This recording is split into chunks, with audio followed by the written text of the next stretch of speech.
So I'm Rachel Hutchinson. I'm Circle's River Science Director. I am going to talk to you tonight about the River Science program at Circle. Our science program has continued to gain momentum in 2014 and 2015. We now have 5 scientists on staff working on water quality monitoring, advocacy. Let me get this closer to you. I always have this problem, so. Is that close enough? We have 5 scientists on staff working on water quality monitoring, restoration, advocacy, and education. We are focusing on the long-term resiliency of the Yuba River for salmon, for water supply, for water quality, and for this community. Tonight, I cannot tell you about every one of our projects on the Yuba River, but I want to highlight a few projects that I think speak to our dedication to applying science in this watershed. Last year, I presented about our new river monitoring plan. Today, I will discuss how our water quality monitoring efforts, many of you in the audience today have participated in those over the years, how those efforts flow through our entire river science program and give us the information we need to start to make decisions to restore and protect the Yuba River. I'm going to start with the drought tonight because I think that's an issue that we're all thinking about all the time, and move on to a new source of pollution that we might not have thought about before, which is marijuana. Marijuana cultivation, that is.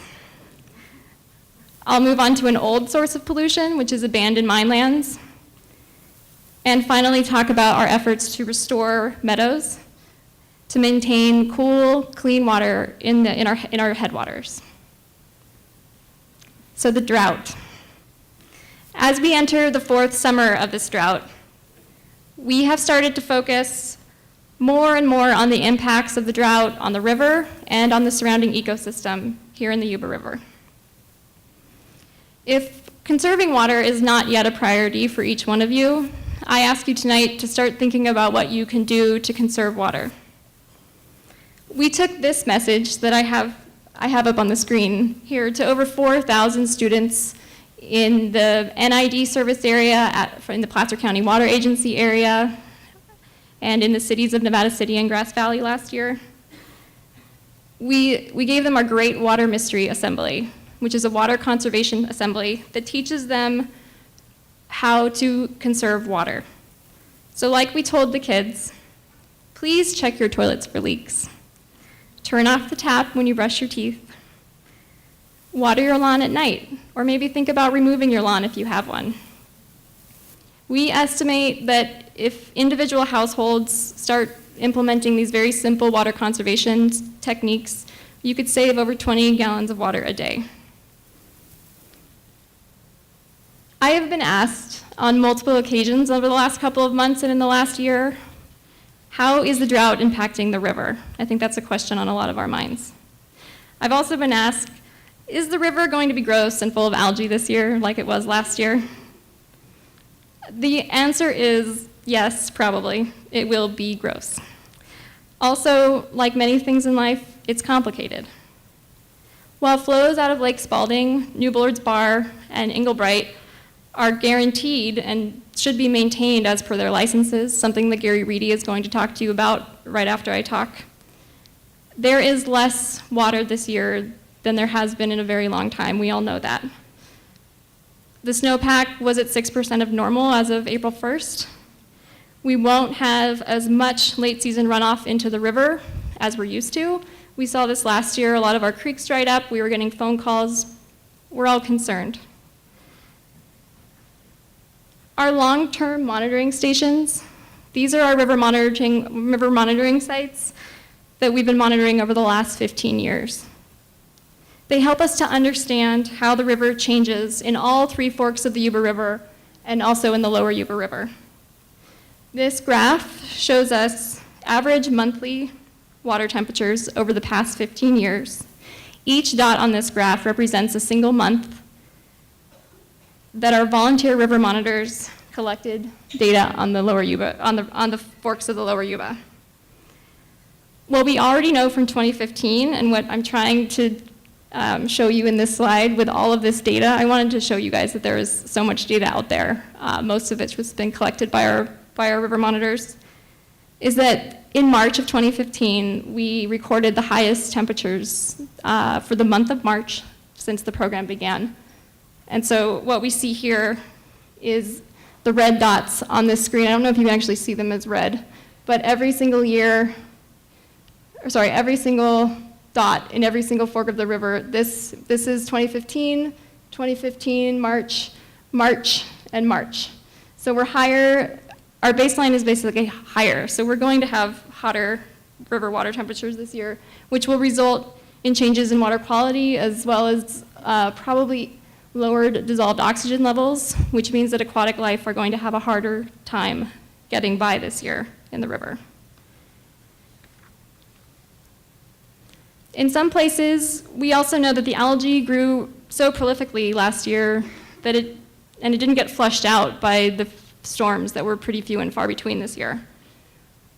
We wanted to see this, but we didn't really get there this year, unfortunately. Our Yuba River is usually blessed with ample water supply. Our drainage includes the same peaks that the Donner Party suffered through in 1846. Now, about 150 to 200 years later, we know that the climate is changing and that our population is increasing. We might not receive as much snow in the future and will rely on rainwater to fill our reservoirs and maintain our streams. We've been used to adhering to the old saying, which is the solution to pollution is dilution. I don't know if a lot of you have heard that before, but I like saying that in a year like this one. We have taken advantage of this by not checking for leaks in our septic systems, by filling our backyard ponds during drought years, which can cut off flows to local streams and eventually the Yuba. We leave our trash on the banks of the Yuba, and we also know that a lot of us negligently let herbicides and pesticides drift into the river and into our streams. All of these things in what we generally refer to as a normal water year go unnoticed. But in a year like this one, when there's less water to dilute those pollutants, we start to notice. We see a change in the river, and we start to see it suffer. So the message tonight is that we can't make it rain, we can't make it snow, but one thing we all can do is to make changes in how we all go about our daily lives, and hopefully encourage others to do the same. So changing topics a little bit, something a little lighter. One news source, it's not a news source actually, but it's something we haven't really thought of before, of potential pollution in the watershed is water use and herbicide and pesticide use associated with cannabis cultivation. In the North Coast region, it's estimated that nearly 20% of stream and river flows are being diminished because of cannabis cultivation operations. So here in our watershed, we've started to work with groups like the Emerald Growers Association and Americans for Safe Access to get the word out to farmers that cannabis can be grown in a way that's sustainable and that you don't have to use a lot of herbicides and a lot of different fertilizers and pesticides, because those eventually make their way into our streams and rivers. If you saw our film festival short this year, I don't know if any of you were there, but Circle took on Salmon, who was having a good old time growing near the river. She was taking water out of the river, and so I think if you saw that, you know how concerned we are about this issue. In March of this year, we held a workshop called Growing Green for the Yuba. We began a conversation with local farmers about how to grow really any type of crop without doing harm to the Yuba watershed. It is likely that cannabis is going to become legalized, and regulation is well on its way, just as it has happened in Washington and Colorado. We all know it's coming. And as with any agribusiness, we hope that those that are partaking in it, that are working at it, that they can use best management practices and always keep the environment in mind when you're growing your crop. no matter what crop it is. In contrast, we're also working with large Trespass Grows. I think a lot of you are familiar with these. They plague our national forests, our state parks, our land trust lands. Sometimes we call these gorilla grows. They can contain thousands of plants and are grown on very steep hillsides, taking water directly out of the creeks. These pictures here are from a grow on Bear Yuba Land Trust and State Parks lands here, pretty close to Highway 49, the Highway 49 crossing of the river. So we're working with our partners, specifically the Tahoe National Forest, State Parks, and the Bear Yuba Land Trust to try to remediate the negative impacts of grows on these lands. Because long term, we want to return these sites back to their natural state and hope that people start growing in a more responsible way, especially once it becomes legalized. Changing topics again, and this is actually something I do pretty regularly throughout my day. As the River Science Director, I work on many different kinds of projects. I'm moving to Mercury. If we go back in time, we find a source of pollution that dates all the way back to the gold rush. Our region is built on a rich and rough and ready culture of gold mining. We're lucky to live in a community that cherishes this heritage. However, we are also aware, more now than ever, that we have inherited some sort of unanticipated impacts. These are impacts of the miners who moved here, who made Nevada County what it is. They had no knowledge that we were going to be seeing mercury issues in the future. A few of us from Circle just attended a 2-day conference called Reclaiming the Sierras that was put on by the Sierra Fund this week. We learned about the impacts this week of mining in the Sierras all the way down to the Delta.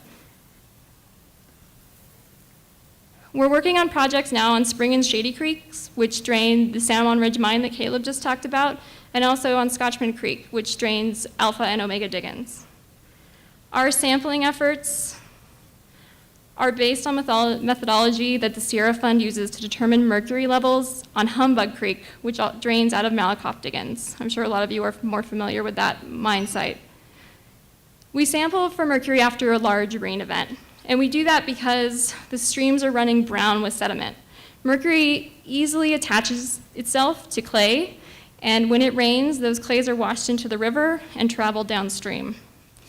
In order for us to figure out how much mercury a particular stream is carrying or moving, we have to create a relationship between water flow, turbidity, which is how much sediment is in the river, and mercury. And this is a picture of Carl Ronning. He's our river monitoring coordinator this year, measuring water flow in Spring Creek, which is one of those creeks that drains the San Juan Ridge mine. One important thing about mercury is that it bioaccumulates as it moves up the food chain, meaning that toxicity levels are pervasive. They increase as the organisms become larger and larger, as those larger and larger organisms consume other animals. Mercury has to first methylate, a process that I'm not going to explain here tonight, in order for it to be assimilated or absorbed by aquatic organisms and humans. The more mercury we have moving downstream from our abandoned mines and plaguing our reservoirs from our inherited legacy mining, people refer to it as legacy mining, the more it is available for fish and other species to consume. This impacts us up here in the Sierras, but is also a huge issue for the Delta, where all of our Yuba River ends up. So we're trying to start to work on these issues here, and the Sierra Fund is a major partner in that. Finally, we're going to talk about restoration, the silver lining for all of these issues in my mind. We try to be solutions-based. So we use restoration as a tool to provide habitat for salmon in the lower Yuba, like Caleb talked about, and improve water flow and quality in mountain meadows. These are pictures of two of our recent projects. One is removing a 2-mile stretch of a training wall in the lower Yuba River. We're working with Tykert, an engineering firm called Seebeck, and the U.S. Fish and Wildlife Service on this project. I also have a picture here of Loney Meadow, which some of you know is off of Highway 20 and Bowman Road. And that stream restoration project with the U.S. Forest Service will hopefully be completed by 2018.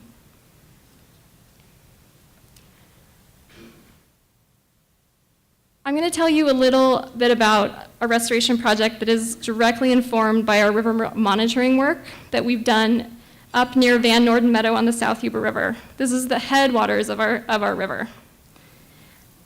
Meadows are really important sources of late season clean water. They act like a sponge.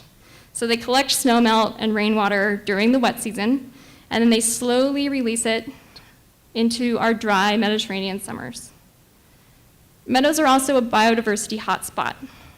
They only make up about 10% of the Sierra Nevada, but they actually contain 25% of the species that we love so much here. Van Norden itself is located in the Donner Summit area, so it's just on Highway 80. There's a Norden Soda Springs exit, in case anyone ever wants to go check it out. There's been a dam on this meadow, I'm gonna switch sides here, since the late 1800s.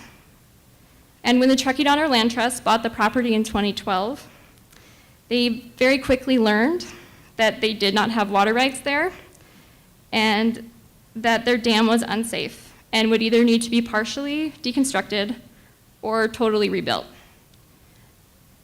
The other option is that they could be fined up to $2,000 a day. Feeling that they didn't really want to use donor money to pay a fine or to pay for water that was already being captured by Lake Spalding, the Land Trust turned to professors and scientists in the U.S. Forest Service, who will eventually own the land, to ask for a plan for the meadow. The scientific community and the U.S. Forest Service resoundingly said that meadow restoration was the best option for Van Norden Meadow. We don't always agree, but we're trying. There will still be a small 5-acre-foot lake at the base of Van Norden Meadow as it's planned right now. And why is this really important to circle?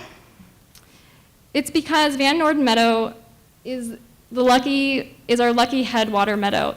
The South Yuba River, I'm going to try to use my pointer here, it flows directly from the top of the meadow here at Site 41, which is one of our river monitoring sites. It flows all along here. This is the reservoir I'm talking about, and flows out. And this is the South Yuba River, and here's Highway 80 right here. So for the past 7 years, since 2007, we've been monitoring water quality on a monthly basis at Site 39, which is just below the dam. The dam's right here. Site 40, which is another creek that enters the meadow, and Site 41 on the upper South Yuba River. We call it the Yuba headwaters spot. So it's a very special place for our river monitors. This is what a graph of water temperatures over the last 7 years at each of these 3 locations looks like.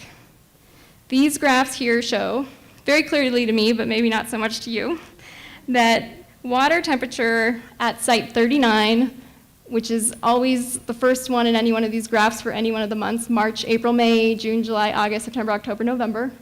Water temperature starting in May is hotter, warmer, downstream of the dam at Site 39. While the water that runs into the meadow, and this is Castle Creek, and this is our Yuba Headwaters location, is much cooler.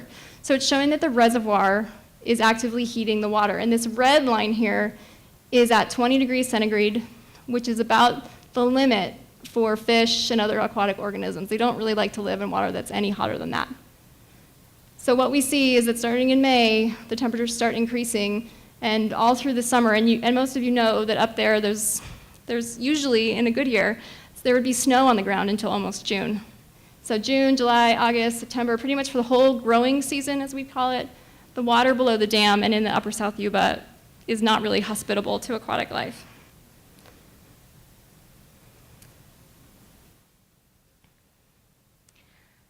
So we actually know that Van Norden functions like a sponge. We know that it slowly releases water throughout the season because we've been measuring it. We have, I think it's close to 15 groundwater wells in Van Norden now. We've been partnering with Gateway Mountain Center, UC Davis, UC Merced, and the Forest Service to put these in, and the Truckee Donner Land Trust, of course, who are the landowners. And these pictures here show our efforts to look at the groundwater. What we found out in this complicated graph is that across the entire meadow, we're seeing that every single year at any given location in the meadow, we're losing about 2 feet of water. So 2 feet of water is moving from the edges of the meadow, we would assume, into the channel and washing downstream. And that might seem like a lot to you, but it's probably a good thing, because it means that the meadow is still functioning properly. It means that as time passes, which is here on our x-axis, that the groundwater level is lowering and lowering, providing us that late season, cool, clean water as it's supposed to.